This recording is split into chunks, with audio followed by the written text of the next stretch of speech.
What's here, y'all? Well, as part of our daily stakes play at Saratoga, we're going to talk about Saturday's featured race, and that is the Sword Dancer. It's a grade one. 10th race on the card, running a mile and a half on the inner turf for 4-year-olds and up. And this marks the return to the spa of last year's winner, Far Bridge, who memorably took them gate to wire and defeated a couple of pretty good Charlie Appleby charges in measured time and silver knot. And, I was there that day, and I remember just being a complete surprise that that occurred. And I think it may inform what happens in this race. Charlie Appleby's got a couple more back here. Nation's Pride, who most of us are familiar with, and then El Cordobes, who's another charge for Godolphin. Most recently won a 4-horse race, and generally his MO has been to be up amongst the leaders or on the engine.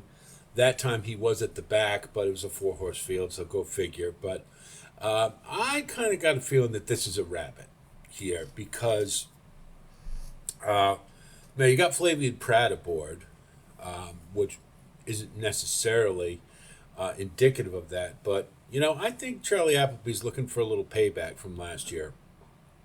Farbridge got on the lead and never looked back.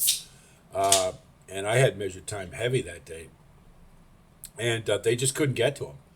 So I have a feeling El Cordobes is in this race to soften up Farbridge to give Nation's Pride a better scenario. That's what it looks like to me. But he's not a bad horse. He may be able to win it on his own, and I think you sort of have to use him in this field for that reason. But he looks like he may be a rabbit. We'll see. But Farbridge, I think Farbridge is a horse who's had a couple of disappointing efforts this year, but I think he needs the competition. He needs grade one competition to be at his best. And I think he's going to get it here. And I expect him, I think they're probably going to try to repeat what they did last year. Why wouldn't they? Joel El Rosario, put him on the lead, get to the rail, and away he goes. But I don't think it's going to be as easy as last year. Of course, it's a bigger field than it was. You got 9 in here instead of 6. So I think he's definitely a horse that going to be up against it, I think, to win. But he's certainly a horse who can factor in this race. Nation's Pride, I would have to think will be the favorite, if not the second choice. I have never been the biggest fan of this horse. To me, he looks like he's on Godolphin's JV. Yes, I know he won the Arlington Million last year in a depleted field, but in bigger races, I have seen him disappear. And for that reason, you just kind of have to wonder if he's a true grade one animal. Maybe he's more of a grade two.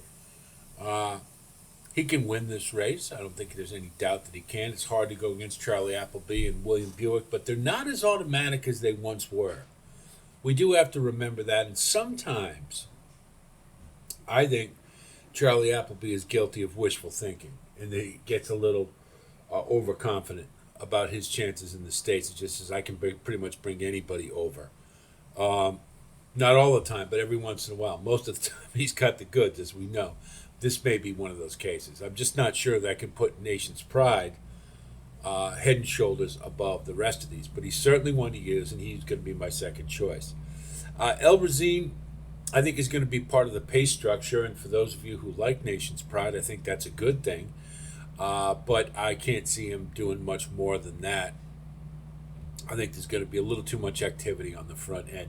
Grand Sonata is cross-entered in the Arlington Million. I think that's a better spot for him. It's a little more friendly. I think he's more of a fit there than he perhaps would be here.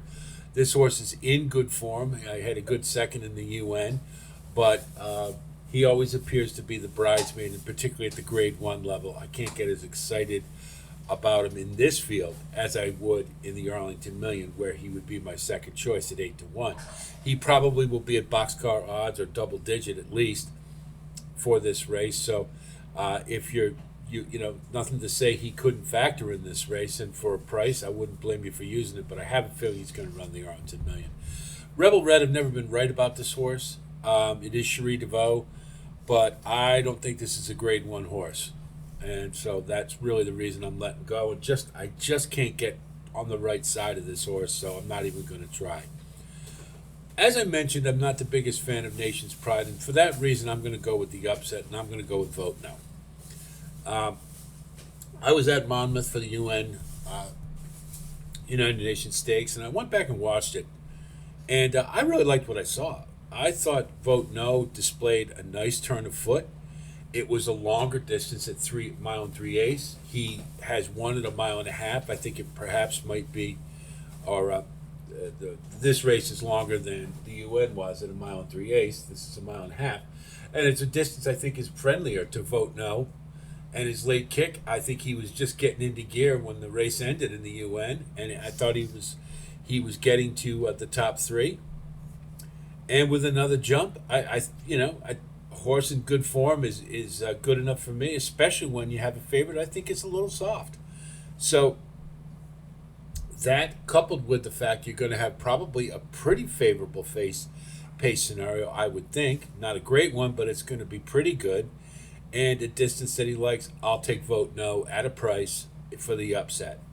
Padiddle, I just don't think is good enough. That's simple as that. Maybe a fringe player for the bottom of the Super. That would be the extent of it. Utah Beach I like as a horse, but I think maybe he's in a little deep here.